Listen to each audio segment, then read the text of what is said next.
Bienvenidos, muy buenos días, 6 de la madrugada, 40 segundos. Un gusto saludarlos en este amanecer del jueves. Atención, acaban de recuperar la camioneta que le habían robado esta madrugada a un general de la policía, el general Álvaro Pico, que es el último hecho de la creciente inseguridad en Bogotá. Los ladrones se habían llevado no solo la camioneta, sino también la pistola del escolta del general Pico, ambas ya recuperadas. Desafortunadamente, para efectos de la inseguridad en Bogotá, no es el último hecho. Atracaron también a los clientes de Tributo Cervecero, una cervecería en Teusaquillo, a donde un ladrón con el mismo método en moto llegó armado para quitarle celulares y billeteras a los clientes, a los comensales en ese lugar. Otro ladrón se metió a lo que ahora llaman un coworking, se llama Celina, está en Chapinero, se robó computadores de más de 10 millones de pesos, fingiendo que hablaba por teléfono, iba recogiendo los computadores del lugar. El mismo modus operandi del atraco a la hamburguesería Pecado Capital en Usaquén, o del atraco a Masa hace 2 semanas, o a Abasto, otro de los restaurantes del norte de Bogotá, donde entraron por un reloj Rolex que resultó recuerden ustedes, una réplica, un reloj falso. También atracaron a los clientes de Starbucks de la 116. Ya les vamos a contar las medidas urgentes que estudia la alcaldía de Bogotá y el debate que preparan los concejales en Bogotá sobre este tema de robos, atracos, casos de sicariato en Bogotá. Están siendo buscados por la policía, pero de momento no hay ningún caso de captura de ladrones, dice el secretario de Seguridad, el doctor Restrepo, que van a trabajar con restaurantes y con la policía intentando evitar nuevos casos. Ya vamos a hablarles de este tema, también les hablaré del desenlace sorpresivo del escándalo, del lío de esta semana alrededor del presupuesto. El presidente Petro le pidió la renuncia a la directora del presupuesto del Ministerio de Hacienda, era Claudia Marcela Numa. Estaba a cargo desde el año 2019, una mujer de eso que el presidente Petro llama tecnocracia sin legitimidad electoral. El presidente Petro había dicho hace 24 horas en Santander que haber cambiado vigencias futuras de 13 billones y haber dejado en vilo más de 100 obras de infraestructura era culpa de funcionarios que estaban en su gobierno, pero que llegaron al cargo en gobiernos anteriores. Tal vez se refería a la directora del presupuesto, no la única cabeza que ha rodado. También cayó el director de planeación. Lo que hay en el fondo es quién toma la decisión alrededor de 13 billones de pesos para construir obras públicas, el metro de Bogotá o el túnel del Toyo o carreteras 4G en diferentes regiones del país, o inclusive obras relacionadas con el sector educativo. El presidente Petro quiere tomarlas él. Fue el motivo de la reunión también del ministro de Hacienda con gremios, con el director, el presidente del Consejo Gremial y el director de la Cámara de Infraestructura, el exministro Juan Martín Caicedo, todos alarmados porque lo que está en juego es la eventual parálisis, la desfinanciación de estas grandes obras públicas. Al final de la reunión, el ministro les anunció que van a expedir decretos para aclarar el destino alrededor de esos 13 billones de pesos. Ya vamos a hablar de estos temas. Bienvenidos. A propósito, el Fondo Monetario Internacional le recomienda al gobierno Petro algo de transparencia en el tema del manejo del gasto público y en el tema del presupuesto. Dicen que aún sin que se aprueben las reformas hay riesgo de incumplimiento de metas fiscales, una misión del Fondo Monetario Internacional que está en Colombia. La polémica del día corre por cuenta de la resolución que fue publicada anoche, el borrador en realidad autorizando todo menos la venta de aleta de tiburón. Es uno de esos polémicos temas alrededor del compromiso ambiental ecológico del gobierno. La resolución dice que los pescadores del Pacífico podrán vender carne de 11 especies de tiburón y 4 de rayas marinas que caigan de manera incidental en sus redes, prohibiendo la pesca, la industrial, pero permitiendo la de las comunidades del Pacífico colombiano. Explícitamente queda prohibida la comercialización de las aletas, publican la imagen inclusive de cómo deben ser los cortes de la carne de tiburón. La otra polémica ambiental la agita la asociación Salvemos Gorgona, que empezó a convocar marchas contra la decisión del gobierno de construir la estación de guardacostas, el faro, el muelle allí en Gorgona.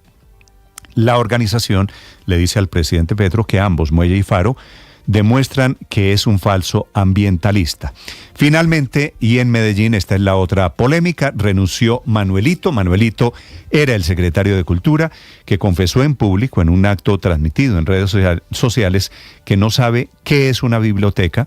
La expresión que él utiliza es que se descachó y que el alcalde Vigo Gutiérrez, sabiendo eso, lo puso como secretario de Cultura solamente para manejar temas relacionados con contratación.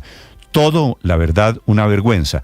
Si es cierto, o inclusive si no lo es Manuel Córdoba, que era cercano a Vigo Gutiérrez, había trabajado con él en su primera alcaldía, en la Secretaría de Seguridad, lo pusieron ahora de secretario de Cultura y se va de la peor manera, confesando una profunda incultura y echándole la culpa a su jefe, que no dudó en echarlo a través de las mismas redes sociales.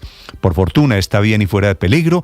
La bebé, a propósito de Medellín, la bebé de apenas 4 meses y el policía heridos ayer frente al Palacio de Justicia, a donde un hombre armado con machete intentó entrar a la fuerza y terminó causando la balacera. La policía reaccionó, disparó una de las balas, hirió a la bebé, se encuentra bien afortunadamente.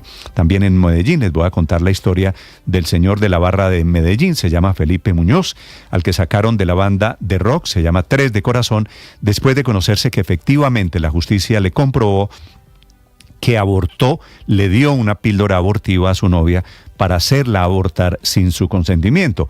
Este es el hombre que posaba de faro moral de los hinchas de Atlético Nacional, de esas barras de delincuentes de Atlético Nacional. 6 de la mañana, 6 minutos, bienvenidos, es un gusto saludarlos. Resultó un colombiano entre los 3 artículos, entre los 3 autores del artículo de la Universidad de Cambridge que cita el presidente Petro, para sostener su tesis de que el COVID fue causado por el cambio climático, modificado por la ruta de murciélagos.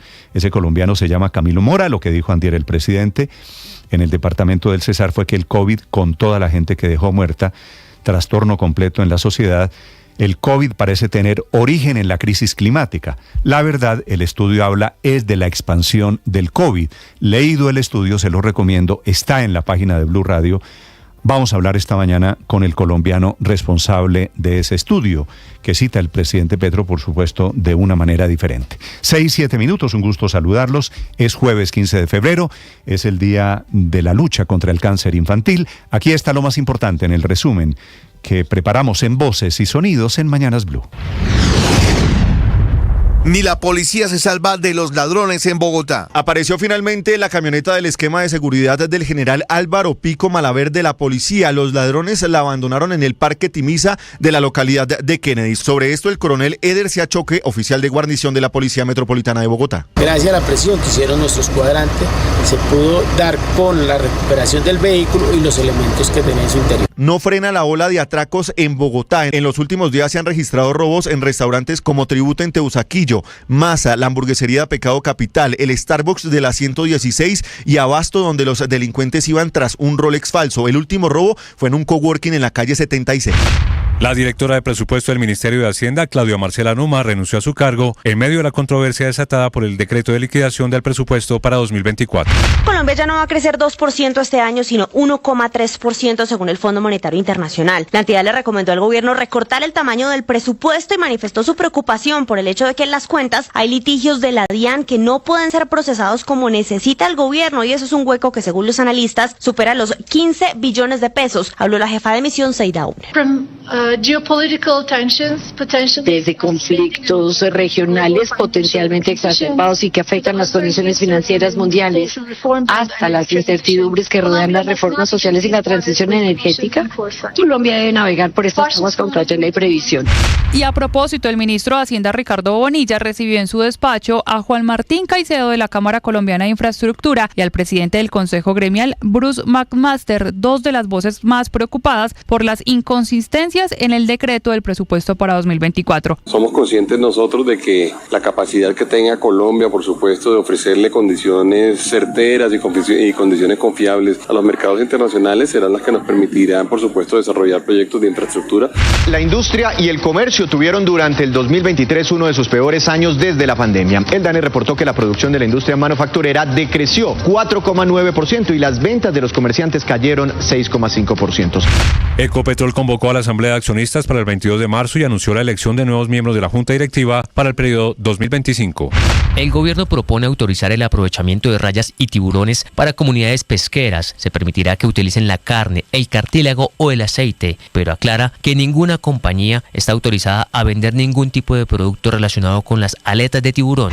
Llegó a la capital de los Estados Unidos una comisión integrada por los congresistas uribistas Miguel Uribe Turbay, Paloma Valencia, María Fernanda Cabal, José Jaime Uzcategui y Hernán Cadavid, con el propósito de confrontar la posición del presidente Petro y de la bancada del Pacto Histórico de que hay una ruptura institucional. El senador Miguel Uribe Turbay. Que la comunidad internacional debe saber lo que realmente está pasando aquí y debe prepararse para evitar que Gustavo Petro llegue finalmente a la ruptura institucional.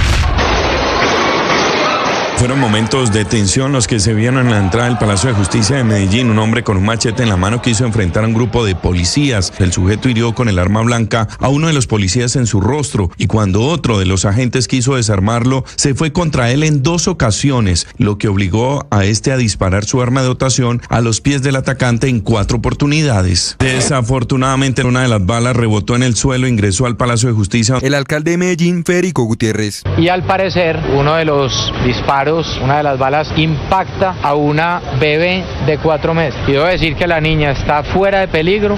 El secretario de Cultura de Medellín fue sacado de su cargo tras comentarios comprometedores sobre su idoneidad para ocupar el cargo y las razones de su designación por parte del alcalde Federico Gutiérrez mientras asistía a un encuentro académico en la Universidad de Antioquia. Manuelito, hacete ahí, resolveme ese chicharrón tan berraco. Yo sé que a veces no tienen ni idea de temas culturales. Yo sí puedo pecar en de pronto descacharme que es un registro, que es una biblioteca, que bueno, todas las cosas. El alcalde de Medellín, Federico Gutiérrez. Y yo lamento mucho toda esta situación. ¿Por qué? Porque es que nosotros tenemos que estar a la altura de nuestros cargos. El gobierno del presidente Petro reiteró que recibirá a colombianos presos en Ecuador, pero bajo 3 condiciones. La primera, que los presos voluntariamente decidan ser repatriados. La segunda, que los trámites se hagan cumpliendo los convenios y reglamentos entre ambas naciones. Y la última, que sea un proceso alineado con las capacidades que tiene el país. El presidente Gustavo Petro confirmó que viajará a Múnich para un consejo de seguridad con la fundación Eva Mankleis, nombre de un militar alemán que fue miembro de la resistencia contra Adolf Hitler. Me ha invitado, quizás creo, el único presidente latinoamericano que es invitado. Yo quise aceptar el honor de hablar en Alemania con alguien con la heredad de alguien que luchó contra Hitler. El 13 de marzo se retomará el juicio disciplinario en contra del exalcalde de Medellín, Daniel Quintero, por las publicaciones que hizo durante la campaña presidencial, consideradas como participación en política, en donde se incluye el famoso video del cambio en primera. Esto dijo el exmandatario. Espero que se me juzguen con las mismas reglas que se juzga no solo a todos los colombianos, sino también con las que se juzga a Claudia López, a Iván Duque, a Sergio Fajardo y absolutamente a todos. Y en ese orden de ideas, cuando no se expresa de forma precisa por quién se va a votar, no hay participación en política. La Corte Suprema de Justicia condenó a Luis Alberto Monsalve Géneco por graves irregularidades en un contrato del PAE mientras fue gobernador del Cesar. Ya es el 4º miembro del poderoso clan de Valledupar envuelto en líos judiciales. José Luis Barceló, abogado de Luis Alberto Géneco. No se hace necesario su reclusión intramural o su traslado a un centro penitenciario, pues, insisto, siempre estará atento y cumplidor de lo que la justicia resuelva. Fuentes cercanas a la investigación confirmaron que en efecto Dylan Santiago Castro fue asesinado por asfixia mecánica. Sin embargo, los detalles de cómo encontraron el cuerpo del menor son bastante alarmantes. Dylan Santiago estaba muerto desde aproximadamente 2 días antes de que lo encontrara el trabajador de la zona, que fue el que finalmente dio alerta a las autoridades. La persona responsable de la muerte habría movido el cuerpo del niño en varias oportunidades para evitar que las autoridades lo encontraran. Breaking news, there has been a shooting at the parade celebrating the Super Bowl championship Kansas City Chiefs. Un tiroteo convirtió en caos la fiesta de celebración por la victoria del equipo de Kansas en el Super Bowl. Hay 3 detenidos. Algunos de los asistentes contaron detalles. Lo único que le decía a todo el mundo es que se tiraran al piso, que se agacharan, que se quitaran del camino, que los policías estaban rodeando el lugar. Quinton Lucas, alcalde de Kansas City. Esto es absolutamente una tragedia, como nunca hubiéramos esperado en Kansas City y como la que recordaremos durante un buen tiempo. Rusia ha negado esta mañana tener algo que ver con la amenaza de seguridad nacional grave emitida en las últimas horas por el presidente del Comité de Inteligencia de la Cámara de Representantes de los Estados Unidos, Mike Turner. El portavoz del Kremlin, Dmitry Peskov, ha señalado que no hará comentarios sobre el fondo de esos informes hasta que la Casa Blanca revele los detalles. Sin embargo, medios estadounidenses apuntan a que esa amenaza se sustanciaría en unas nuevas capacidades de ataque nuclear desde el espacio por parte del ejército ruso. Jake Sullivan, que es el asesor de seguridad nacional de la Casa Blanca. I'm not in a position to say anything further today. Like I said, I look forward to the discussion with him, and obviously from there we will determine how to proceed. But standing here at the podium today, I can't share anything further. La DIMAYOR anunció que no sancionará a Atlético Nacional por los desmanes protagonizados por sus hinchas el pasado domingo, durante el partido que perdieron 1-0 frente a Millonarios, donde en la tribuna sur los hinchas quemaron las sillas del Atanasio Girardot. En Europa hoy se jugarán los playoffs de la Europa League con presencia colombiana. El Galatasaray de Davinson Sánchez enfrentará a la Roma y el Sporting Braga de Cristian Borja jugará contra el Karabakh.